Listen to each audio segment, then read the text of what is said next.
So we're gonna spawn in, already dying to a stone. No joke, I'm surrounded by just stone with no other blocks or structures. But from this, I'm gonna beat the game. But there lies the question. If the world is only stone, how do we get obsidian? How do we make tools? How do we even get wood? Well, you're about to watch as over the next 2 months, we figure that out. Because not only is the overworld changed, but good luck finding the nether fortress. In the end, that's gonna be an interesting dragon fight. All I know is, I'm gonna be the first one to beat this challenge. Apparently, there's one block that we need to search for that will help us progress. So basically, we just need a break until we find it. And if you haven't guessed, searching for this thing only using your fists is not fun. This takes a lot of time and patience to beat, and is honestly a prophecy for how the entire future of this challenge is gonna go. But eventually, patience brings success. Yeah! Found it. So we had found the block, but the question now was, we can't even make a crafting table. So what are we even gonna use this stupid moss block for? Well, eventually we'll be able to use this moss block to get some wood, which is gonna be our first out of many insanely difficult and tedious obstacles in our way. Because then we're gonna need to use this wood to eventually somehow get a villager, which I know sounds crazy, but to do that, we're gonna need to spread this moss block out a little more. So I mined 25 blocks away and made an extra room. Then I ran back to my other room and started AFKing. Then 15 minutes later, look at the bottom right, because that now means mobs spawn. There we go. So now we have a whole new variety of items that we can unlock. That is, if I don't idiot out on this zombie. Oh shit.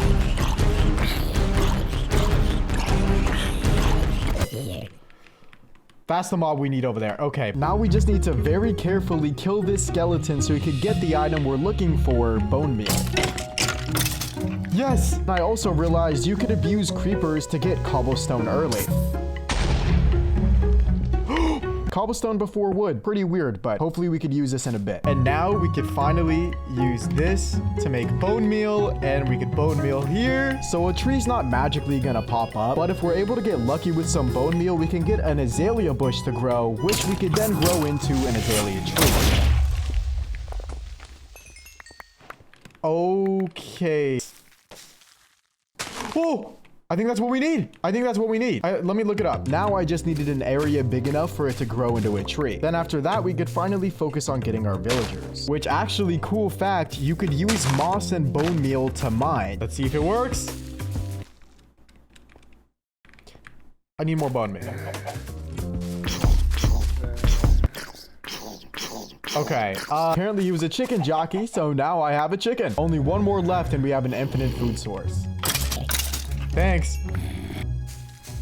Yes! First big accomplishment down. We have wood in a stone-only world. Sad to say this is the easiest, because now I need to somehow turn this into a villager, which is arguably one of the hardest parts of the challenge and is where most players give up. I'm not even kidding. Only 1% of people have even gotten villagers. And still, we have to somehow go to the nether and eventually the end. So there's 4 steps we need to follow to eventually get a villager. The first one being upgrading our mob farm, because what we need right now is for mobs to start spawning with chainmail and gold armor, which is only around a 33% chance. It's complicated, so I'll explain more on it later, but right now our mob farm is way too slow to even hit that chance. So I turned our moss into moss carpets and started placing them around because mobs can't spawn on carpets, and this would allow me to control where I wanted them to spawn. Then I started expanding our area so we could actually fit a mob farm in here. It's nice to have a stone pickaxe and everything, but to be honest with you, it's really not all that much faster.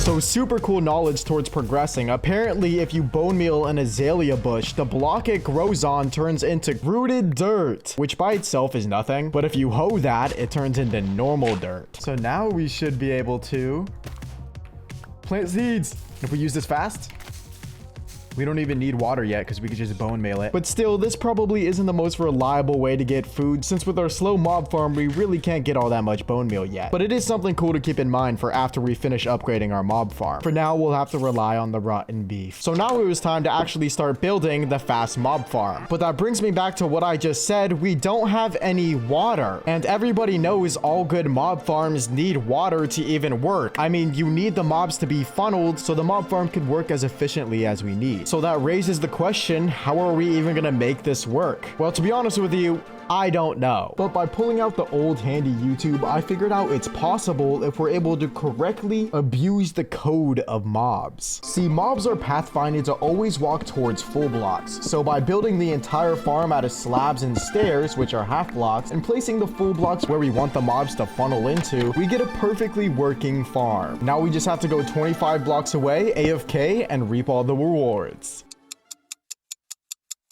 I'm back. Let's see if this mob farm works.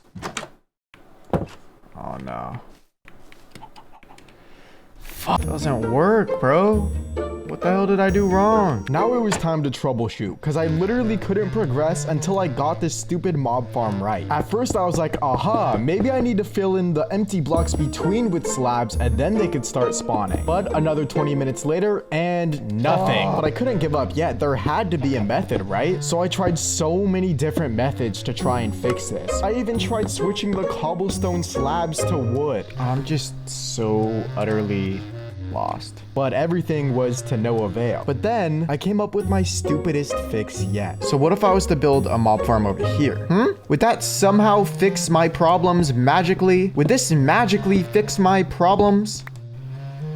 Yeah, it would. Past Jepex had no idea why this worked. Future Jepex now understands that apparently the mob farm was too high for mobs to even spawn in there. But even just 5 minutes of AFKing this farm and we got all of this. This is the perfect production we need to get those rates up. So now we can move on to step 2 of getting villagers. And all we have to do is wait. And wait. This is so fun. It's basically gambling, but with wasting my time. Hey, on the bright side, I was able to get a full leather chest plate from the mobs. But then finally, I heard it. Don't kill the witch. Oh. I got her. So now step 2, getting the witch, was now complete. Now I gotta put her in a box and wait till step 4 till we could actually use her. So on to step 3, which by now I bet you could already guess is get a zombie villager. But to do that, I still want to make my mob farm faster because it's way too slow for my liking and I'm impatient. First though, I killed some more useless wandering trader llamas because now we could craft pants. Leather pants. And then I dyed them white to make me feel like I was wearing iron armor. Oh yeah. Usually I wouldn't show you me upgrading the farm because it would be incredibly boring, but what makes this really interesting is everything I do from now on, there's no tutorials for. So if I wanted to make this farm faster, I had to come up with it all on my own. And I'm a certified idiot. My first idea was just to make a second layer right above the first farm because that would increase mob production, right? Well, yeah, it did make it faster. I even started getting mobs with gold armor. They're dropping their gold. That's what I need. Yes. Then by putting the armor in a furnace and smelting it down, we get a gold nugget. But I need 81 golden nuggets to eventually cure the zombie villager. So even though this farm is a lot faster, it still just won't do. We need even more mob production. So I started digging out a massive area where we would build it. And usually this would take a while, but I was able to find an even faster digging method. Too many hoes later. Too many hoes. Also, big thing to keep in mind, don't leave a big room without torching it first. Oh. By the way, another hour had gone by while I was doing all this, and I still hadn't gotten a single zombie villager or another gold nugget. So this farm we were gonna build had to be insanely good. So I started making it out of slabs like I usually would, but this time I made it massive and added 4 whole layers. Oh my god, it actually works. And we got a zombie villager. Dude, 2 zombie villagers. Perfect. Perfect. Now for the final step to get villagers, of course we need enough gold for a golden apple. But in an only stone world, this step is definitely the most tedious. We need to smelt 81 armor pieces into nuggets to even get enough gold ingots. And don't even get me started on how we're gonna get an apple, because no, you can't get them from azalea trees. Continuing the luck, we also got another chicken jockey, which means we now have 2 chickens. for your suckers. I actually can't believe this. We have a real food source now. Every time I would see a mob spawn with golden armor, I would get a huge spike of dopamine. But then it would immediately go away because it would never drop it. The chances are very slim. But every time I did get a piece, it would literally make my day. Yes, I say day, because spoiler alert, it's gonna take me real life days to get enough. So let's make this a fun little game and see how many projects we can complete before we're able to get 8 ingots. Right now, we have 1 full ingot and we're 1 away from making 2. So first, I started by digging out an entire area under the farms because even though we're underground, I feel like we still deserve a homey area. Come with me, chickens. This is your new home. But then I realized I don't have a home yet. Okay, got myself a little house built. Chicken farm is expanding a lot. By the end of the day, I had almost 4 gold ingots now. The next day, my chicken farm was getting so big to avoid them entity cramming, I needed to expand it. And again, a whole day later. I finally had enough now. The funniest part is I didn't know that yet and still thought I needed 9 ingots, but it's okay because now we're going on an adventure to get the apple. I started off the adventure by making a bucket because this is also how we're gonna get our first lava source. And I gotta be honest, there's a secret I haven't told you yet. This stone only challenge is basically exactly like Skyblock, and just like Skyblock, there's 1 bonus room, because without it, this challenge would literally be impossible. Yup, let's go. And there's the lava, and the owner did say there's a barrel beneath that requires 3 oak saplings. This lava is super important to progress to the nether, but we can't really use it without water, which we could only get from villagers. So let's finally go cure our villagers. An entire week for this. Oh boy. Give me this witch right now. We're curing it. We're curing a zombie and getting the villager right now. It was simple. We just needed to get the witch to splash weakness on the zombie and then cure him with the golden apple. Now, what I failed to realize though, apparently witches are the hardest mob in Minecraft when you're wearing half leather armor and you're in hardcore. Oh, we need to chill. And to make matters worse, apparently you needed to be already poisoned and at 4 hearts for it to even throw the weakness potion. Okay, this is perfect. This is what we want. But there's a possibility of me dying to the potion. Here we go.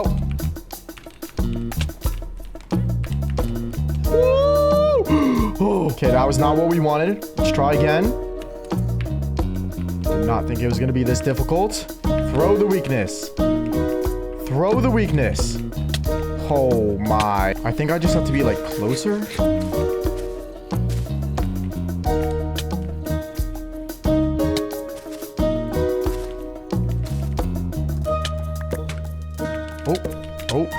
Oh, wow. I love doing this. Oh, but with every failure, I was learning and getting so close to getting this to work. Okay, so this is my final design. The witch is down below his feet. I go in here. It should start happening. She shoots at me. Nice. Harming didn't hit me though. That was a weakness. Oh my god! Oh my god! Oh my god! Oh my god, it worked! It worked in like 3 seconds! After way too much work, I finally got my first villager. Now we can start focusing on finding a way to go to the nether. And to do that, we could use these villagers to get the obsidian we need. Well, the water half of it at least. Yup, and this is what we need right here. Bucket of cod for 1 emerald, bro. But the only way to get another emerald is trading with another villager. But to do that, we would have to spend another 200 days to get a golden apple. Luckily, I know a faster method. Look, I already completed that part of the challenge. If you have a problem with it, feel free to send me a video of you trying it yourself. And cure him. Let's go, bro. Dude, we're gonna get diamond armor so fast, bro. Yes. Carrots. Yes. Oh yeah, baby. Woo! Let's put that there. Boom. Water, and soon enough, I had an infinite water source. Now to get obsidian, I somehow needed to find a way to get more lava so we could go to the nether. But before we start focusing on that, I want to see what it feels like to have on diamond armor. The plan to do this was simple. First, I started breeding my villagers. Then I built up a string duper. Oh, there we go. Next step, once you have enough villagers, turn them all into fishermen and enjoy your infinite emerald. And lastly, quickly upgrade a toolsmith. And now to get more diamond armor though, we needed a blast furnace, which required a lot more iron. And getting it from the mob farm was just way too slow. So the only logical thing to do was to make an iron farm. It was pretty simple. All I needed was a zombie and some villagers.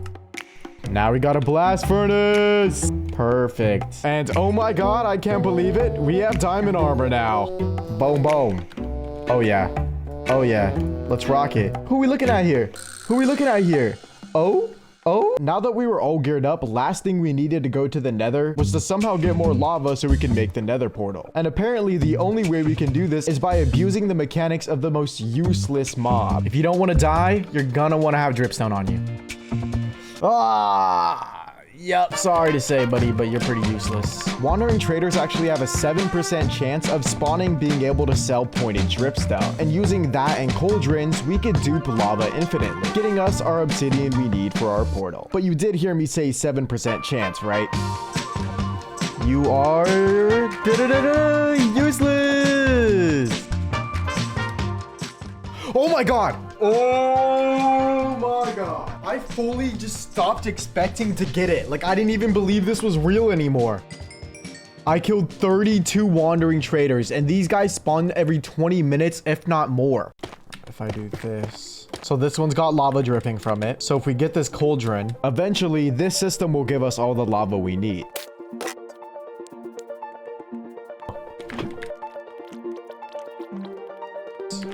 All right, we're getting things done, guys. We're getting things done. Okay, I think we have enough here. So, how do we light this without flint and steel now? Because getting flint isn't really a possibility here.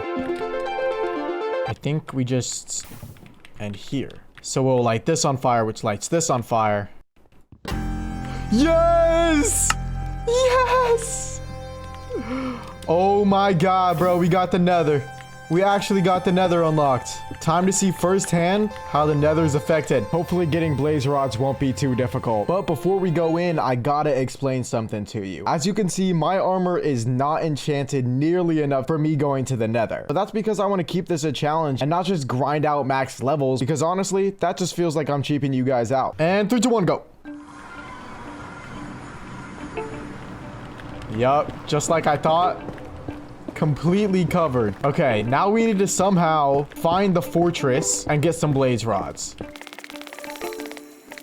Oh man, we might be mining for a while. Thank God we have diamond. I guess we could use like F3 and then put our render distance down and look at the entity count. Unfortunately, my footage cuts it off, but by lowering my render distance and looking a certain way, I could see how many entities were in one area. So there's only 3 entities that it's rendering right now, but I think it's this way. Oh, okay, that wasn't hard. Wow, that was like 10 minutes. Like the nether fortress already wasn't a maze enough, bro. Okay, so this is where I mined before, I think. Oh, that's a blaze room there. Apparently I just didn't let them spawn yet. Okay, give me one more. Yes, we're out of here. That's all the time I want to spend in the nether, bro. I never want to come back here. Now it was time to focus on going to the end and finding the stronghold. And now the obvious last thing we needed were ender pearls. But this was such an easy fix. I just went up to the mob farm, destroyed a few blocks, making sure it was tall enough for endermen to spawn, and boom, we were getting them left and right. Yes. Okay, I think that's like low-key enough. Boom. 14 eyes of ender, baby. For sure, we're gonna need another pickaxe because this is gonna be a long mining session, man. We gotta keep in mind the end is completely changed. All right, in this direction we go. I don't think in this entire playthrough I've mined as much stone as I did on the way over to this portal. Like, you know how long it takes to usually find the portal in a normal world? Imagine that, but I have to mine the entire way, which makes me like 4 times slower.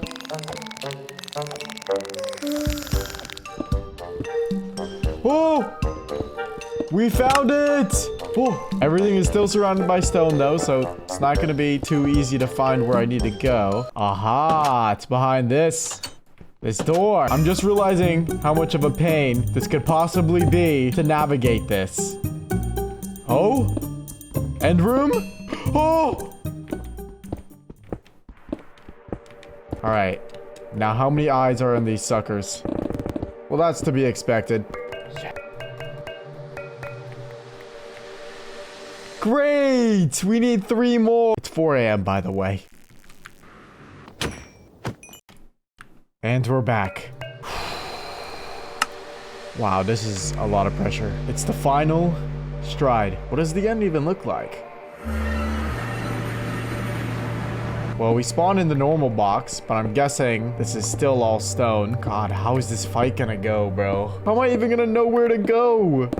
Okay, so he's not that way. He's gotta be more this way, dude. I think, let's go straight up. Oh my god, what? Yo, he just spawns in like that? Oh, there's the towers. Oh my god.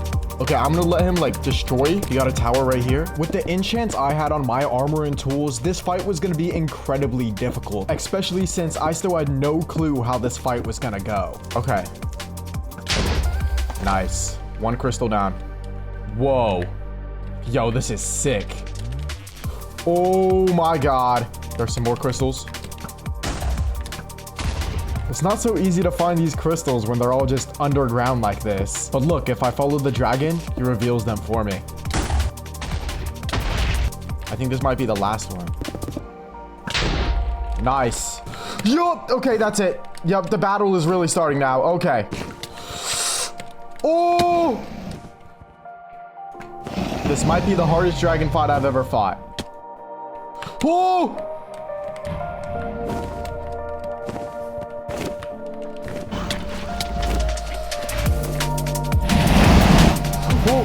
Oh my god.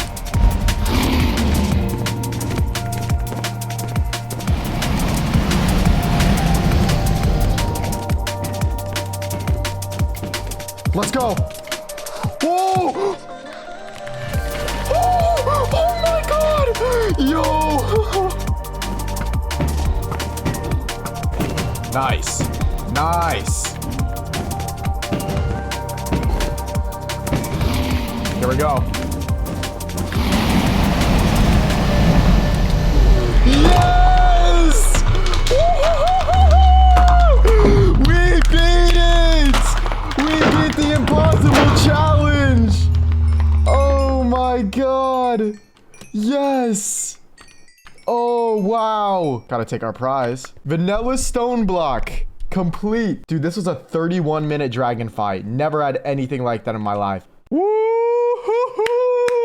If you guys have any other challenges or anything like that you want to see me get tortured through, make sure to link it in the comments. So if you enjoyed, subscribe, like, and I'll see you guys in the next video.